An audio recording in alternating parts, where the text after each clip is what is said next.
everybody, welcome back. My name is Carlos. Thank you for joining me. Today we're going to be reviewing the back, delt, and tricep session, going over exercise selection, exercise sequencing, why the rep range or the weights that we use, and explaining the overall training philosophy for this particular training block. So, as those guys who've been following me, you guys have been following me last few months, know that I've been doing a very high volume, very high intensity sessions, going for maximum output and trying to achieve PRs, which are personal records on certain compound lifts.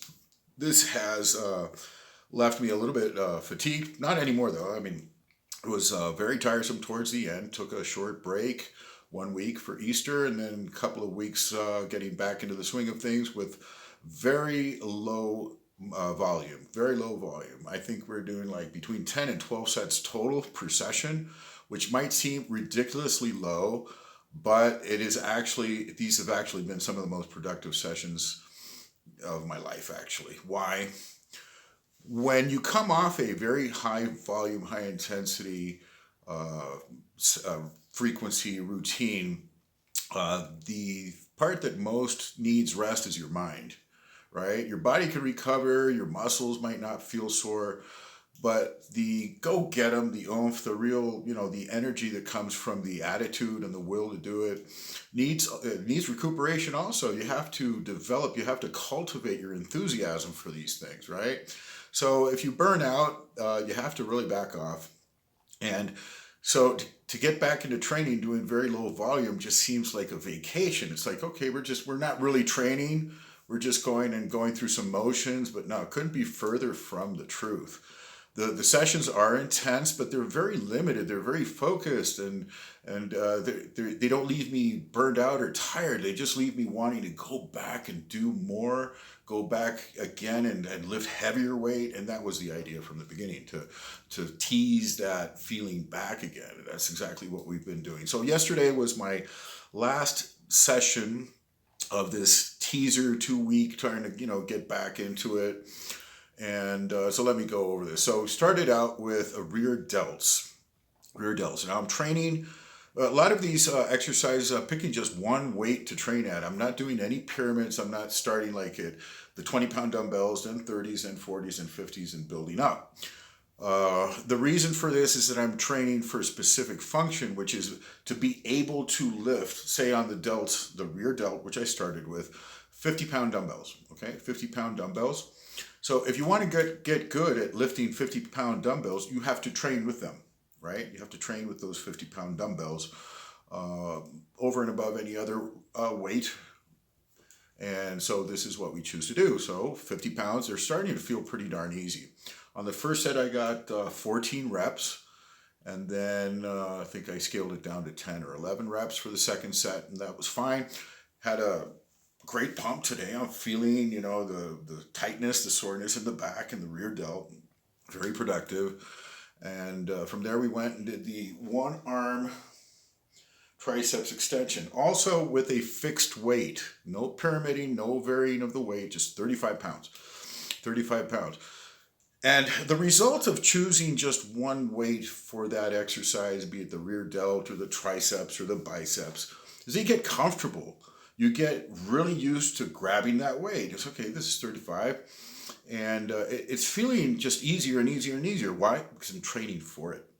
Training for that particular weight. So when we graduate up to the next weight up, well, it's going to be a very logical progression. The body will be able to adapt to it and conquer that weight also. So the one arm triceps extension, very good movement to get the stretch on the triceps, to engage the entire, the three heads of the tricep. It's a very effective movement. From there, we went to the barbell row. Again, fixed weight, 100 kilo, which is 2 plates on each side for 8 reps. For these 4 sessions that I've done, these back rows, there was always the temptation, just add one more rep. You can do 10, you can do 12. Come on, go for it. Go for the burn. It's like, no. It is more important to back off at this stage and to regain your strength, to just pull back and refuel than to expend that energy. It's more productive. I'm gaining more strength and more vitality by backing off. Now, this is only possible once you've been training for a very long time. I mean, I've been training now steadily for 2.5 years without a break. I've been training for longer, but I'm talking about, week after week after week, month after month, doing this training block, then this training. We're going to go for powerlifting. We're going to do some more volume, and it's been strung together now for 2.5 years.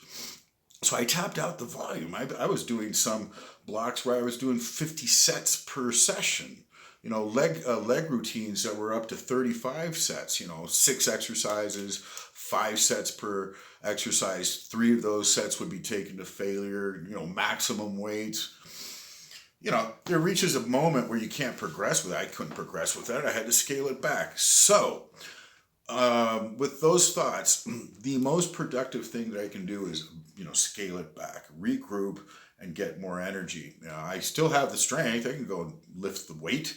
I can do 4 plates or 4.5 or whatever I need to do that I had done before. I can still do it. The strength doesn't go away, guys. It's not like, oh shit, I didn't go to the gym today. Now my bench press, dropped off by 12%. It's a lie. My PRs, my best PRs from benching have come from short vacations. Like I need to go on a business trip or something, 5 days away from the gym. I come back, go to the bench, and it's like easy. It feels light, and I go for a PR and I hit it because I'm rested up. Once I get back into the training block, it becomes harder and harder and harder to push past those limits again because, again, at this stage, it's all about recovery. It's not about learning to train. We know how to kill it, okay? We know how to take these things to the maximum and just, there's very little to be gained from that unless you know how to recover, right? And so to recover, you have to stay away from lifting the weight or reduce the volume drastically. And that's what I did. Reducing the volume to these 10, 12 sets per workout and trying to go more frequently, that's for sure. At least, hitting each body part twice a week. So having explained that, after the barbell row, went to the seated hammer row or seated machine row. Full stack. The machine doesn't, can't put more weight on it. These pins are limited, in that regard. You can't just pile more and more and more weight. I know I've seen videos of people putting like plates on in the pin, but here the pin isn't long enough, so it just can't. And then putting dumbbells on top of it's so cumbersome. Anyway, so I tapped out on that. It's, I reached the limit. I probably will be replacing that machine soon because what am I going to do with it? Just try to do higher reps with it? Yeah, maybe. So I did 8 reps with that. Maybe I could take it up to 15 and just continue to use that machine, which I find very useful. It has a very good angle to hit the upper back. And then went to the low row cable. Now, this is an amazing machine. My gym doesn't have heavy dumbbells. They go up to 110 pounds, and rowing is, I'm particularly strong at it. I have an Atlas stone on my farm that has a hook on it. The stone weighs 238 pounds. And I can do 1-arm rows with those, okay? I've practiced that. At first, I would drag it around the lawn, right? And then I try to lift it with both arms. And, eventually I got to the point with a strap that I tried, pulling it with one arm. And I pulled it a little bit. And then, over the passage of time, over several years, I was able to one day go and do a 1-arm row with a 238-pound, Atlas stone. It's like, whoa, boom, fuck, jeez. I felt like my arm was going to fall off, be pulled off the shoulder, But anyway, so I'm pretty strong with those rowing movements, much more so than the pressing movements. I would switch it around. I would love to be able to do, 400 or 500-pound bench presses. It's something that we're working on at the moment. But anyway, so very strong on the rows. And since we don't have dumbbells in this gym, like heavy dumbbells, I found a great substitute in the low row, the cable low row, where you're seated and you pull. So I'm doing those with just one arm, and the stack has 300 pounds. So now I have an unlimited possibility for progression with the 1-arm row.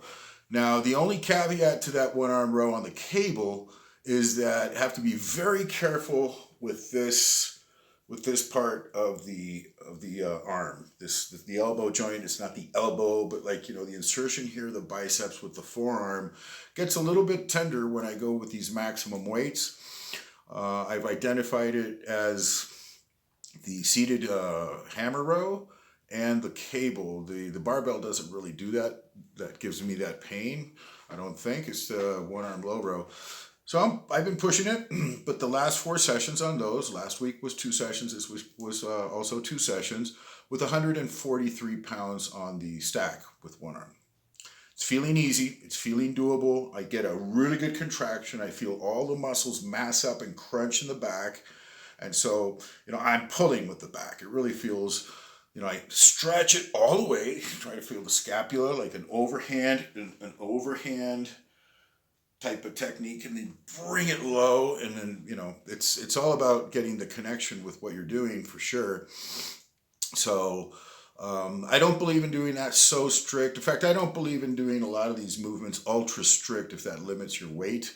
For me, it's more important to get strong than to really finesse the technique.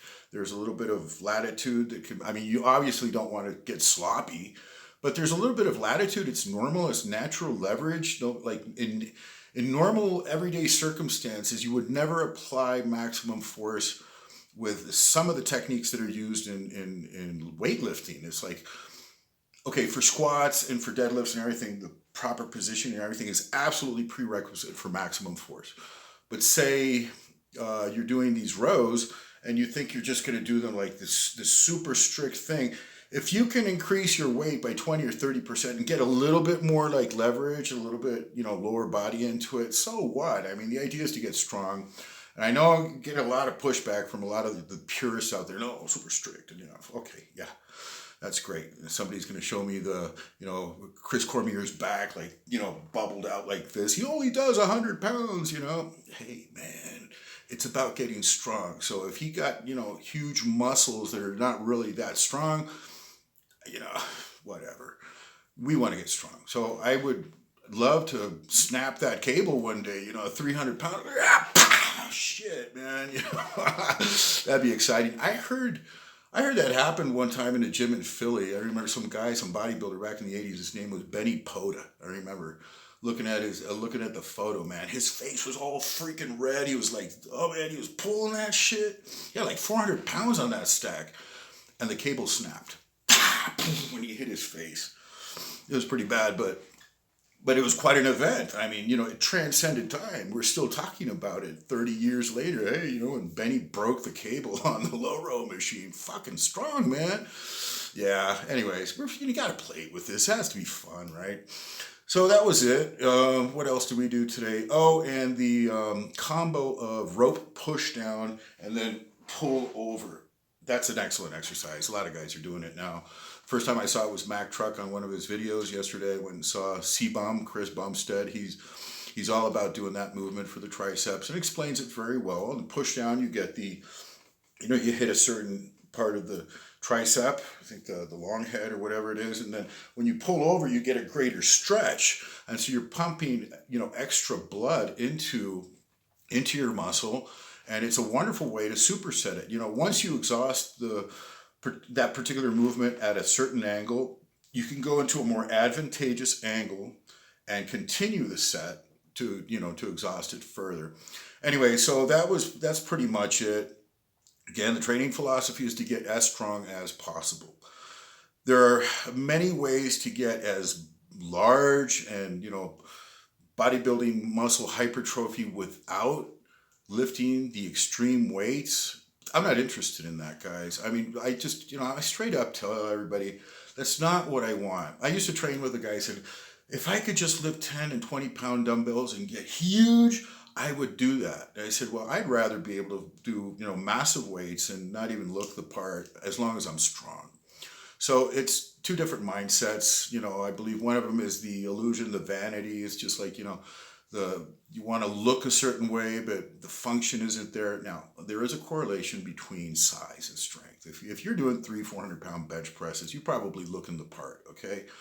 So that's why I believe so firmly in lifting as hard and heavy as you can and always trying to progress with your lifts. So this was the last session at status quo. Tomorrow I'll be going and doing legs, and it's back. It's back to, gaining again, trying to go for the maximum weight for, hitting reps and all of that stuff. We'll be doing a back offset with reps, hitting a maximum with the highest weights. And that's going to be exciting. It's exciting because I was doing that once a week before on that exhausting training block of high volume. Now we're doing it twice a week. And you say, wow, okay, you're increasing the volume. No. We're doing it twice a week, but scale down the sets. So instead of 25, 30 sets, we're only doing 6 or 7. But those 6 or 7 sets are they're very hardcore, and it enables you to really focus more on the set when you don't have to do so many of them, right? So that's my training philosophy, and I wouldn't be putting up these videos if I was not absolutely certain that I will achieve the goal of maximum size and muscle for my frame.